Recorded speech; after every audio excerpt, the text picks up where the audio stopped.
I firmly believe that if you're college material, you should go to college. It just gives you options. It's not the answer. It allows you to have options. It opens up your mind to new possibilities. It just puts you in a different place. Now, the real question is, at what expense? Okay, so I'm so glad you said that. So Julia Shea mentioned that she has degrees. I have 3 degrees, and to your point, I'm not working in any of my degrees. But that is not because of my degree attainment per se. And so I'm going to say this. Like you said, I do believe in college degrees. I do believe that sometimes people are obtaining them for the wrong reasons.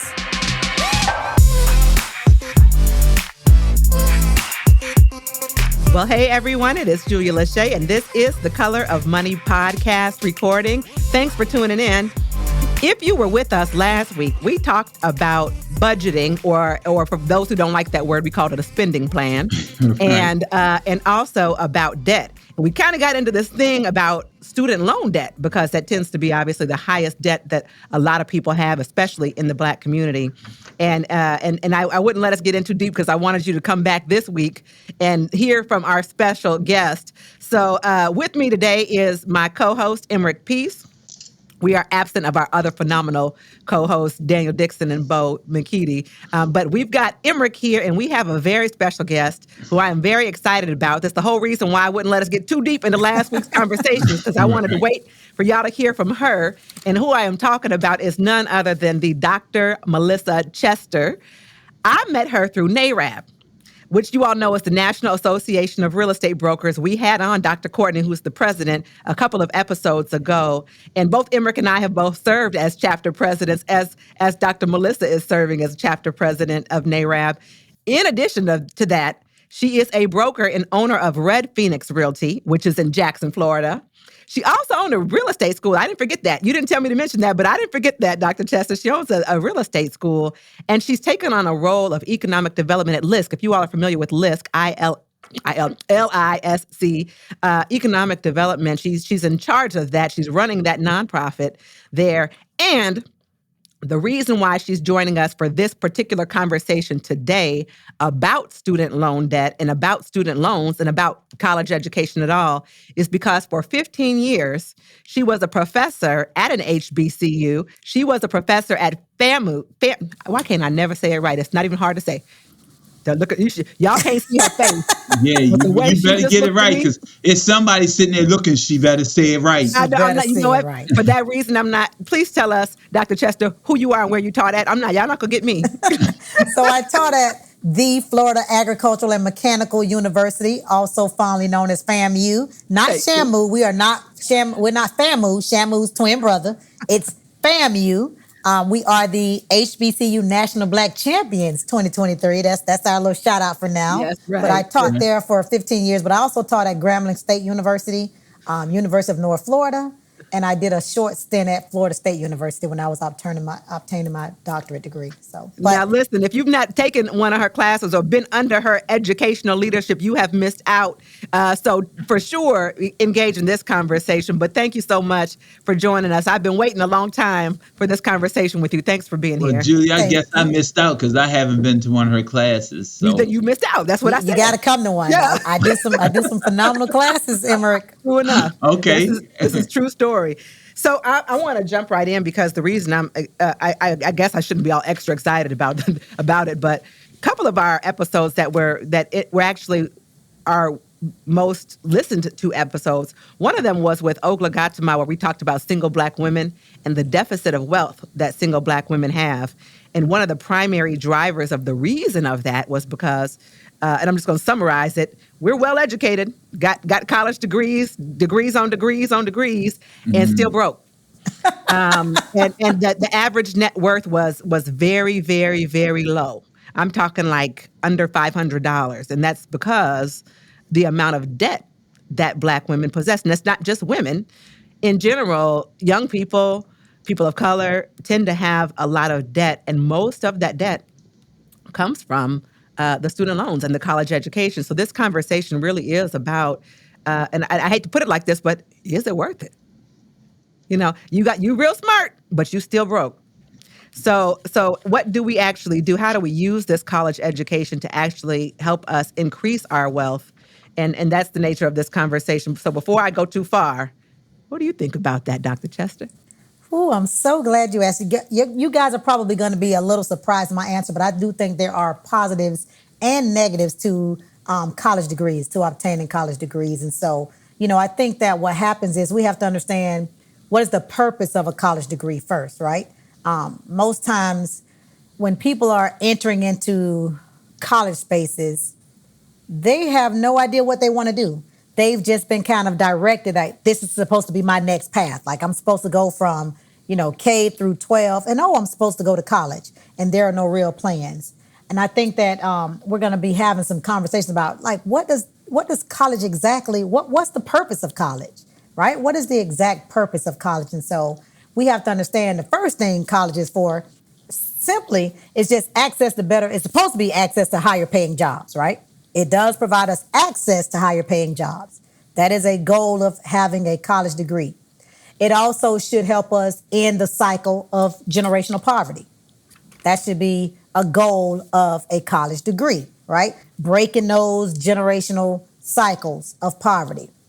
Also, networking and professional connections. So these are some goals that as we as individuals obtain college degrees that we should be striving towards, right? It provides us that opportunity to meet like-minded folk, people that come from different backgrounds, etc. It is also an entrepreneurship opportunity. We have to understand that K-12 is primarily designed for us to work for other people, right? That's what the K-12 system is for. And so when we go to that next level, that's supposed to be about having entrepreneurial opportunities. Now, I think the major barrier to that is just, again, how we enter into the space of college, right? So I'll stop there because I want to hear what you all think about that stuff there. I like what you said. The first thing you said is access to job. Well, let me say this. Let me just preface this whole conversation. I am not anti-higher education. I myself have degrees. And when you said it's access to jobs, I thought, I don't want one of those. I want a career. I'm an entrepreneur, right? And then you said networks and generational cycles. I thought of all the other ways that we're able to build that. So I'm not anti-college education. I just think that there are other alternatives, especially on this podcast. We promote entrepreneurship quite a bit. And so I love this I love what you've already said because it is a well-rounded conversation. I think you need the education, right? I think people need higher education. What type, where you go, how you get it, how you get into it, like you said. All of those things don't have to be the traditional way that somebody just told you because they didn't know any better. But Emmerich, tell her about how your daughter got you.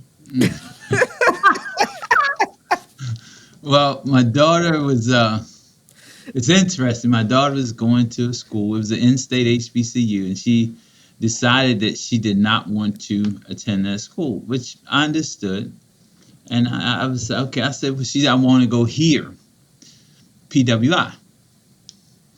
And I said, if you want to go there, my money is here.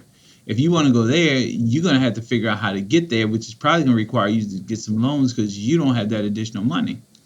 So I said, you can do what you want to do. However, my money is going here. Okay, so she went there. I already knew what the deal was when she went there anyway. However, I wanted that commitment out of her. So she transferred, and then I ended up paying the student loan. which what I knew, but the interesting part to that is that even after she graduated, she still didn't go into something she didn't go into a career path that was her major. With her major. Right. So, and it's just an interesting thing. For me, I am pro college. I am too. And I do understand that it's not for everyone. So that may not be your path. And if it's not your path, I am still a firm believer that education should be your path. Right. Let me make that clear. It may not be a college degree. It could be a trade. I'm telling you, I just called the electrician and I was like, damn, I need to make that kind of money. Whether I do any work or not, If I look at you, I'm gonna make $150 just for looking, just you calling me and answer the phone. I'm like, that's a little different. The same thing with the plumber, same thing with the HVAC guy. It's all relative. At the end of the day, I firmly believe that if you're college material, you should go to college. It just gives you options. It's not the answer. It allows you to have options. It opens up your mind to new possibilities. It just puts you in a different place. Now, the real question is, at what expense? Okay, so I'm so glad you said that. So Julia Shea mentioned that she has degrees. I have 3 degrees, and to your point, I'm not working in any of my degrees, but that is not because of my degree attainment per se. And so I'm going to say this. Like you said, I do believe in college degrees. I do believe that sometimes people are obtaining them for the wrong reasons. Mm-hmm. And I do think that a lot of times we as people of color, we're very reactive when it comes to academia, right? We're not very proactive. We don't have a plan going into those collegiate spaces. A lot of us don't go to college, Julia Lachey, believe it or not, for the first time because we really want to get a degree. Like I was watching this on Instagram and I was like, wow, he articulated that so well.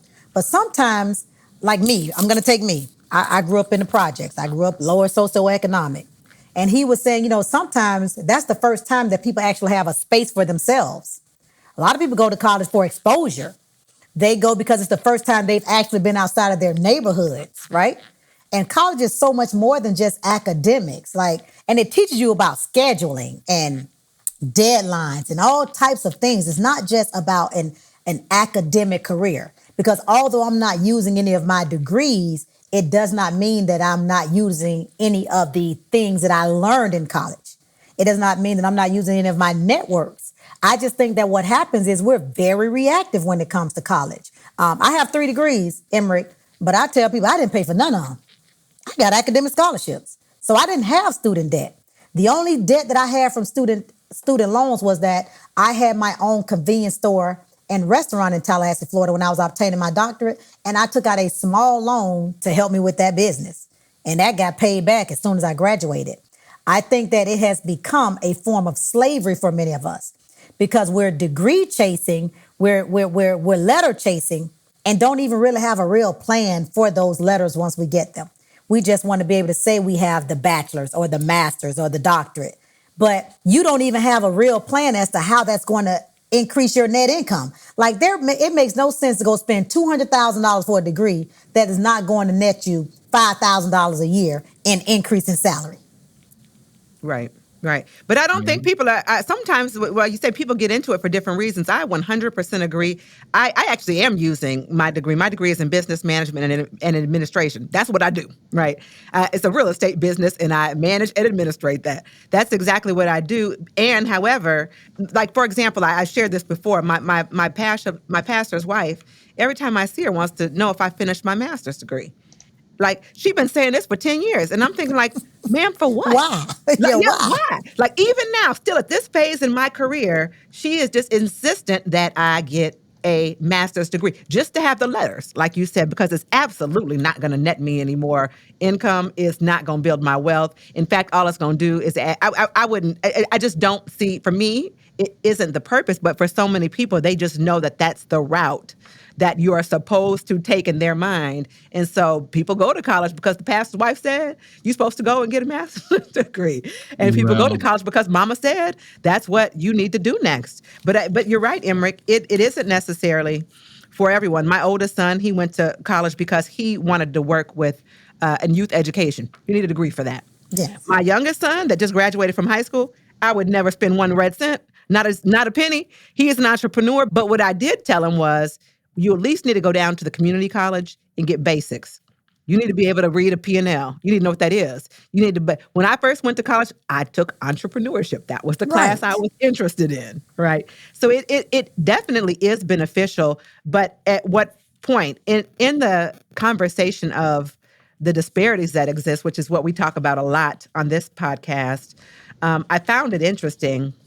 I found some stats from. Are y'all familiar with Brookings? They do surveys and things. Mm-hmm. They say upon graduation, The average Black graduate owes $23,000, which is really low. I don't know how long ago this was. Oh, how much? Only $23,000. I don't know that's what low. They may just be talking about for the bachelor's degree, though. I'm still feeling like that was at the community college, but okay. $23,000. The white graduates only owe $16,000. 4 years later, the gap triples, even at the top end of the income spectrum. So for whatever reason, it's still actually adding and exasperating the gap. It goes on to say that back in 1989, college-educated white households had about 5 times more wealth than Black people, right? By 2013, that gap tripled. And specifically for Black students by age 30, that racial gap we talk about, student loans are 25% of the gap. So we wouldn't have as large of a gap if we didn't have this. It's not that I beg to differ. See, we're saying it's about the college attainment, but that's not what it is. So we go back and look at those numbers again. First, white people, our white counterparts, probably don't need to take out any loans. So of course their loan debt is going to be less. There's a whole lot in there that says about how they actually had access to money from somebody else. Because they have generational wealth that we don't have. So that's the first thing. Yeah. And then second, we have to understand that there are a lot of barriers when it comes to us, when it comes to education. I remember, I obtained my PhD at Florida State, and I can speak plainly about this. I got my doctorate back in 2009, and I remember being in classes and professors group grading, and I'm the only one of color in a group, and I'm getting a different grade from my counterparts. And I'm like, well, what's the reason for that? And he literally said out his mouth, "Oh, don't worry about grades. We're not worried about them. Why are you differentiating grades?" And there was no real reason for me getting a B and my counterparts getting an A. So there are, there are a lot of things that play into that. And when we talk about that gap stretching, it comes into also, like I said, wealth attainment. We don't have any wealth. We don't have anybody to pay for our degrees. And then here it is, we have to use financial aid and loans to live, not just to pay for the schooling, but to pay for the apartment, to pay for the bills, etc. And so it's, again, to me, it's a conversation about how do we proactively come into this thing, Julia and Emmerich. I know a lot of our kids don't like to go to junior college. You guys mentioned that earlier in the conversation, but understanding when you go to a junior college, you automatically get accepted into a state university, right? You get that two-year degree, and you can now get into whatever university you want. But a lot of our kids see that as I'm not going to junior college. Well, do they see it as that, or has our culture and society taught them that? Well, I think it depends on who's paying the bill. Because remember that education I told you, my daughter, she did take classes at community college while she was going to the PWI. And I'm telling you, for the class, she went to summer school, she took 4 classes. The 4 classes she took were less than 3 credit hours. Mm-hmm. One class, yeah. One class at PWI. Yeah. So, she took those classes. I'm just flat out telling you. Well, that's what I think the conversation... I was going to be on the hook. She took those classes. That I think is the conversation. So I think we're all in agreement that the education that you get is good education. You need the education. But like Dr. Chester said when we started, how do you get into it and how do you go? So the I guess this conversation really could become, what is the solution to not having to be have a negative net worth, because you went to college? What is the solution? Do you take the classes at the community college, or do you go to the JUCO, or what's the solution to still get the education and not end up being upside down and still being absolutely broke when you get out? I think it's a combination, Julia. Some of it is in summer, and it's difficult because I'm speaking as a knowledgeable parent, and I'm speaking as someone who's advocating.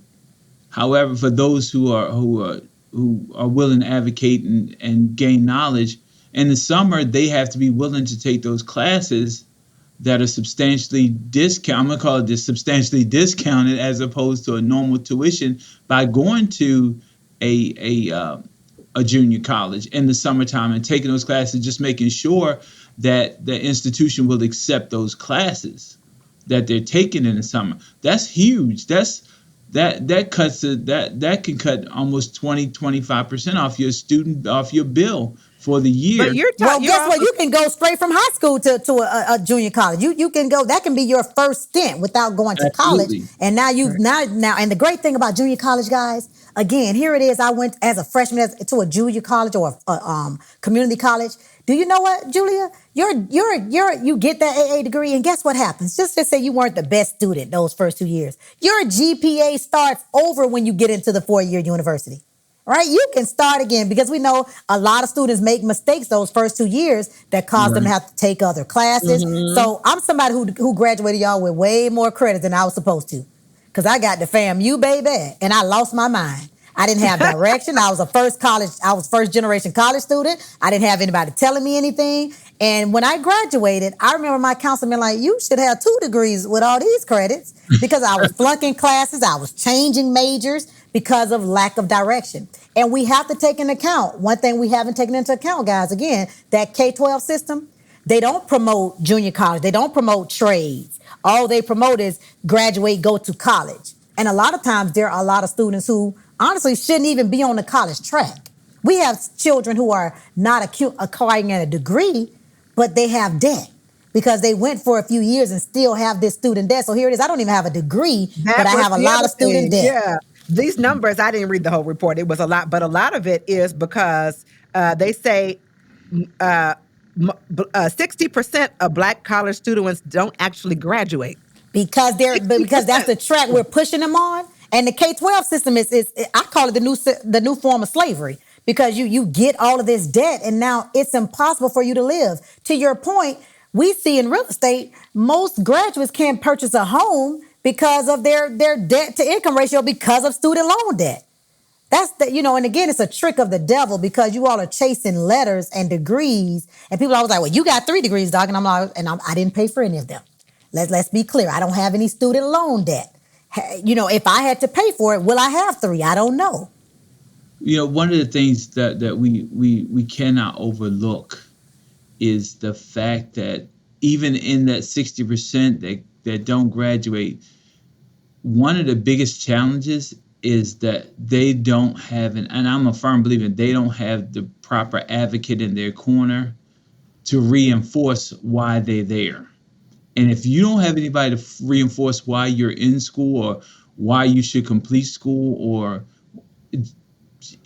just why to keep going, period, then that's the demise because what you're doing is you're working with someone who's 19, 20, typically with not even a fully developed brain because the brain isn't fully developed till you're 25 and you letting them go on to advocate for themselves. They're inspiring themselves, they're motivating themselves, or they're listening to their friends. When their friend leaves, they leave.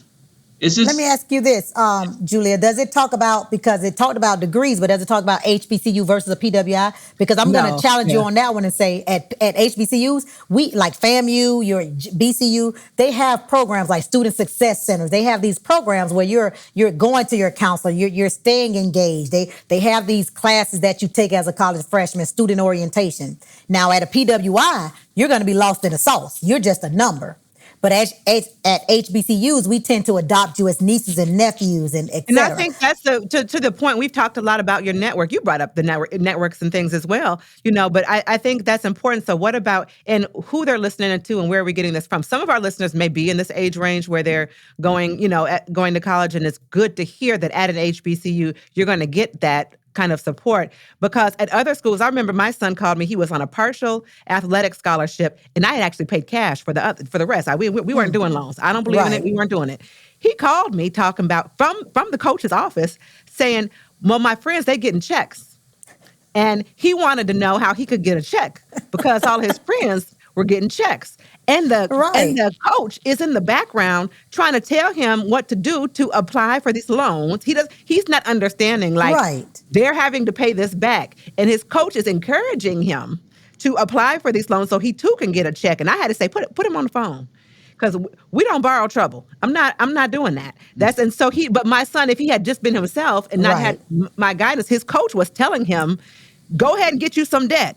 And to your point, though, Julia, a lot of us are first-generation college students. We didn't have anybody educating us on that. So Now, granted, he was not at an HBCU. This is why I'm bringing this up. Right. you said at HBCU we got aunties and uncles and et cetera. Oh, yeah. That's not where he was. Right. Okay? And so they were encouraging him to accumulate unnecessary debt. Now, not paid. Why are you telling him to get, and he didn't know any better. So who do these young people who don't have, like you're saying, Dr. Chester, they don't have guides or people, who do they turn to for accurate information to not end up in a deficit once they get this education? And that's a great question. That's when I go back to, like I said, our K-12 system. Understand our K-12 system, we have to do a better job as parents, as community members of those schools, to make sure that we are addressing the issues, because they're telling them to go to school and, I can help you fill out these loan, counselors will fill out these loan documents, these financial aid documents. And so it's going to take like a village effort. And there is so much information on the internet, but there's no deciphering of the information of the internet. I think it just takes more conversations, community conversations, those of us becoming advocates. Like I said, I know at HBCUs, like we're like, girl, what you need that money for? You don't need that loan. What you taking that money out for? Like, you'll have a professor, you'll have someone in the student aid office tell you that, right? Like, no, I'm gonna call your mom and tell her you're trying to take out this plus loan, this parent loan, on her name that she don't know anything about. But I think that we just have to be more intentional about, in that K-12 space, making sure these children are educated holistically as it relates to college, trades, junior college. I think it has to be there, because by the time they get into college, most times it's too late. Now, I know I just asked about the young people. Where do they find the direction? But a lot of the misguided information actually is from the adults. Like I said, still today, my pastor's wife is still telling me to just go get some random debt for absolutely no reason at all. Just go get it, girl. What? So, and then on top of that, now would say more elite. My son was in Jack and Jill. I'm not going to talk about. Let me y'all both say, right. And you, so y'all, look. Right, we know. So it was about what prestigious school you went to. He's just going there. I was embarrassed. My son was about to go to a JUCO. Actually, he went to a college at first, and then he got put out because his grades. But nonetheless, he ended up at a JUCO. And I was like, in that element of parents who are like, oh, we're Jack and Jill. This is coming from adults. This is coming from their parents, where the parents are like, no, you got to go to this elite school so that we can look better than the other black folks, And so what do we say to those people who are listening right now? Because I know I got some friends that are still in that mindset. What do we say to them that are encouraging? Emrick, you want to go first, or you want me to take it? I know what to say. Let me go first, because I want to hear what you got to say. I want what you say to affect with me.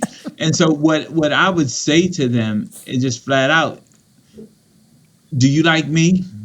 And they all say, yeah, Emrick, you're a really nice guy. And I would look at them straight in the face. Do you understand that I don't have a college degree? Do you understand the accomplishments that have come just from attending college? I was like you, Julie. I took classes that I really, really liked, and that were leading me towards a degree. I just didn't finish. I started making money, and I said, okay. I looked at my income, and I looked at the college degree income. I was like, at this point in life, I probably should keep going. But my point, what I would say to them is the quality. And let's just back up for some of the people who don't know what your level of a success is. And I didn't even share with you, Dr. Chester Emrick. I might say it might be the largest Black-owned real estate brokerage in the country. Would I be gone too far if I say that? You've got 600. Tell them who you are, Emrick. Tell us who you are, Emrick. I don't know. Tell me. Hi, doctor. My name is Emrick Peace. I'm retired from I'm 21 years retired from the United States Air Force. I am a real estate entrepreneur. I'm the owner of Keller Williams Preferred Properties, real estate brokerage with over 600 agents in one location. My brokerage has been constantly ranked in the top 200 of the Keller Williams system over the past 20 years. I am a residential real estate owner. I am one of the few owners of commercial real estate in Prince George's County, Maryland, and I own a 52,000 square foot commercial space that my office operates out of. Own it. I heard you. I am an operating partner. I'm in the Hall of Fame as a business owner. I'm also in the Hall of Fame as a real estate agent in Prince George's County. But he said he has 600, and they're mostly Black agents, 600 Black agents. No, only 98.8%. But what I heard you say is you started doing real estate and got very successful in real estate, and you actually don't have a college degree. No, I don't. And can I tell you that Emmerich, we used to call him the godfather of Black real estate at Keller Williams. Everybody want to be like Emmerich. I bet. Yeah. Yes, I'm certain. And I tell them, don't set their sights so low, because there's so much more you can do other than what I've done. So don't set your sights so low. Just look at me as the lower level, and then you just use my shoulders to climb to the next level. I heard that. I love it. I love it. And but we are about lifelong learning. But to your point, was the degree necessary in that journey of lifelong learning? For you, for him, it wasn't, right? No, I'm still learning. I'm a student. Right. I'm a forever student. Let me make that clear. I'll be in class at the end of the week. I'll be in class next week. And what I understand is that there is a collection of information that you gather in your success journey. The real question is, how do you apply it? Ooh, so say that. I'm a huge fan of gaining information and knowledge that you can properly apply to advance your cause. And so what I was going to say is it kind of goes along with what you were saying when she was saying, how do we get those other individuals? It's a shifting of a mindset. Like I said, I keep saying it's slavery. It's a mental enslavement that we have that, to your point, this school is better than that school. So you want me to go get a whole bunch of more debt instead of just going over here to my junior college and being able to, again, pay pennies on the dollar for the same classes, getting a AA degree. So I already have one degree when I go to this 4-year university, and I get to start over. So if my GPA was a 2.3 and I wasn't doing well, I now have gotten into the nuances of college, and I understand I get to start my GPA over as a junior. I think we have to start looking at ourselves, and to your point, and being honest about what we believe. Where we place value. My executive director said we were doing a Kwanzaa special, because I ran a Kwanzaa special because I do some professional development for Black educators, and we were talking about what our currency is. What is our currency as Black folks? And we've changed what that currency is for us. And so we've now put more value on this prestige and appearance. You know, Florida State's degree is supposedly better than a FAMU degree, which when you look at rankings, is totally untrue. Our programs outrank theirs in so many different degree obtainment. But it's about a changing and a shifting of a mindset. To your point, your pastor is still trying to go get you to get a master's, but she can't really tell you why. Your pastor's wife, she doesn't know why she wants you because you're just supposed to have a master's. It's so funny you say that. Julia, I'm not lying to you. I was at FAMU and I was like, I'm going to go get my master's. I had a coach tell me, you need to stop worrying about all those degrees, all them other letters, and go get you an MRS. So he was telling me to go I was like, but he was an older professor, right? An older coach. Yeah, and he was like, to help me out. He was saying, your focus need to be the MRS and not all these other degrees. I was like, MRS. Hey, Doc, you said something. You said, I want to take something back. You said something. And that's why I started beaming, because you said something. You said, I go get an AA degree, right? Then I go to a 4-year university, and I start my academic career over as a junior. It's a lot easier to get a 4.0 starting as a junior than to get a cumulative GPA of 4.0 when you graduate as a junior than it is as a freshman. As a high school student coming out and going in there. So that you just hit me with something. So when they come in and they get this degree, they start their academic career as a junior, that means your cumulative GPA when you graduate is only over the course of 2 years, not 4 years. So if you are going for this position and when you graduate and they say, well, what was your cumulative GPA? Because there's some intern positions that only take a lot of them only take 3.0 or above. If you're only looking at that GPA as a junior, then you're more apt to have more opportunities when you graduate starting as a junior with that AA than as a freshman coming into that same year. That's deep. But it's the way that we as Black people, we convey this information to our young people. Right. And sometimes not even to our not so young people. Because I tell people, I wish I would have gone and gotten an AA degree in my hometown, Julia, because I got the FAMU on academic scholarship. I got I always got a scholarship from master's, bachelor's, master's, but I lost my bachelor's scholarship because I got a 0.75 GPA. Because I didn't know how to act in the streets when I got to college. Right?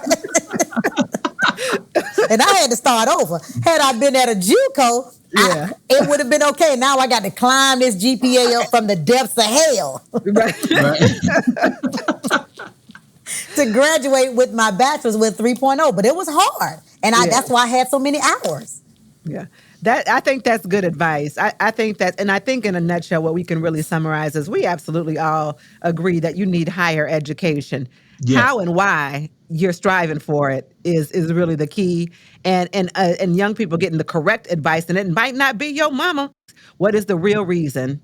And how are we going to attain this education so that we can actually build wealth? That's the goal. The goal is to build wealth, not to get letters, and I like that, especially you ain't even got no MRS because that puts you in a whole different wealth situation. You know? That's right. It took me a second to catch that one. It took me a second. That is a path to build wealth. Because what he was trying to do, Julie, he was trying to sell me off to one of the Florida State players. He was like, you need to be like such and such over there. She went over there and she got Deion Sanders. I was like, I'm not here for that. I'm here to get my degrees. He was like, you're a fool. You're a fool. I was like, okay, coach. I think I would ask you, really, for our listeners, Dr. Chester, what is the one thing that you would want people to take away from this conversation? Just what Emmerich said. It doesn't have to be necessarily a college degree, but you should always attain more learning. The goal is to attain higher education, not necessarily a collegiate degree, but to be able to improve your current circumstances and situations and be more proactive and not reactive. Sometimes we just get in these spaces like, oh, I'm here. What do I do now? But start thinking about it early as to what is it that you want to accomplish and what is the most effective goal to get there. If you know that you want to be in entrepreneurship, then you should be taking college business classes like you said you did, right? Mm-hmm. We have to be more intentional when we're going into these spaces. A lot of times, to your point, we go based on what someone told us to do. Oh, mama told me to go get a college degree in pharmacy. I have no interest in pharmacy. But she said that's who makes six figures. So what happens? I get the FAMU and I flunk out of pharmacy, right? So just being more intentional and proactive and truly understanding what path it takes for you to obtain the goal that you have set for yourself and not what someone else has set for you. Emmerich, final words for our listeners. Okay, so the title of this was Unpacking the Impact of a College Education. It wasn't get a college degree, it was a college education. And with that being in mind, education is the key to unlocking your financial and career destination. And so just take a look at that. I think we should all take a look at that no matter who you are. And yes, college education is the key word. Are you obtaining information? Are you obtaining knowledge that will allow you to improve your current and future situation from an earning potential perspective and a happiness perspective? I believe that's what we really have to take a look at. Are you being educated to improve your financial situation and your lifelong happiness? And at the end of the day, it's about education. College education is a different level, which I can appreciate, we all can appreciate. And I just believe that our listeners should look at that direction in addition to anything else that their heart desires that's going to improve their financial situation and their happiness. Yes. Well, thank you both. Thank you both. Thank you very much, Dr. Chester. An honor and a privilege to hear from you. I appreciate you joining us on today's podcast episode. Until next time, friends, tune in next week for a more transformative conversation to help you earn more, learn more, and build wealth. All right. Thank you, Dr. Chester. Thank you guys for having me. It was awesome. Thank you. Follow the Color of Money podcast today and get notified when new episodes are released weekly. Be part of this transformative listening experience. This podcast is for general informational purposes only. The views, thoughts, and opinions of the guest represent those of the guest and not KWRI and its affiliates, and should not be construed as financial, economic, legal, tax, or other advice. This podcast is provided without any warranty or guarantee of its accuracy, completeness, timeliness, or results from using the information.